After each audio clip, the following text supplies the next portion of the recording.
Techno আমাদের সাথে প্রতারণা করছে। হ্যাঁ, এটা একেবারে বাস্তব কথা। চোখের সামনে যা হচ্ছে সেটা আপনি যদি বুঝতে পারেন তাহলে আজ থেকে আপনি যে কোনো ফোন কিনতে গেলেও দুইবার ভাববেন। একটা ফোন বাজারে লঞ্চ হলো, নাম টেকনো কেমন 40 প্রো।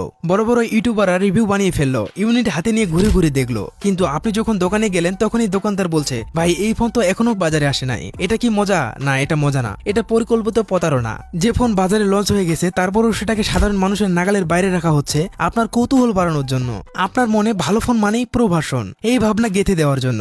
আর এই ফাঁকে তারা আপনার হাতে তুলে দিচ্ছে একটা কেমন 40। তাহলে পুরো বাজারে আনলোই বা কেন? এটা কোনো গড়মিল না, এটা একদম পরিকল্পিত খেলা। তারা কিভাবে চালাকি করছে এটা বুঝতে হলে পুরো ভিডিওটা দেখুন। 1 নম্বর চালাকি, আগে প্রো ভার্সনের হাইপ তৈরি করা হলো, ইউটিউব, ফেসবুক, টিকটকে ভাইরাল করে দিল, মানুষ ভাবলো এই ফোন যেন সবার সেরা। 2 নম্বর চালাকি, কেমন 40 ফোনটা বাজারে খুব সীমিত ভাবে ছাড়লো, একটা দুইটা দোকানে গিয়ে ফোনটা পেলেন, আপনি খুশি হয়ে বললেন যাক যেটা পেয়েছি সেটাই নিয়ে নেই। 3 নম্বর চালাকি, পুরো ভার্সন দোকানে পৌঁছানোর আগেই কাস্টমারের টাকা চলে গেল কেমন 40-তে, এবং তারা ঠিক সেটাই চায়, কারণ আপনি যখন কেমন 40 কিনে ফেলেছেন তখন আর আপনি প্রো ফোনের দিকে আর তাকাবেন না। আপনার বাজেট শেষ, আপনার প্রয়োজন মেটে গেছে। এইভাবেই টেকনো কোম্পানি নিজের পণ্য চালায়। তারা চায় আগে আপনার কৌতূহল তৈরি করতে, তারপর আপনাকে একটা মাঝারি মানের ফোন দিয়ে সন্তুষ্ট করে দিতে। তারা জানে সাধারণ মানুষ কিছু বুঝে না, তাই তারা আমাদের অনুভূতির সাথে খেলে। এই যে প্রো ফোন বাজারে লঞ্চ হয়ে গিয়েও আজ পর্যন্ত দোকানে পাঠানো হয়নি, এটা কোনো ভুল নয়, এটা একদম ঠিকভাবে বানানো একটা ধাপ, যাতে আপনার চোখে কেমন 40 প্রো একটা স্বপ্ন হয়ে থাকে আর আপনি বাধ্য হয়ে কেমন 40-তে সন্তুষ্ট থাকেন।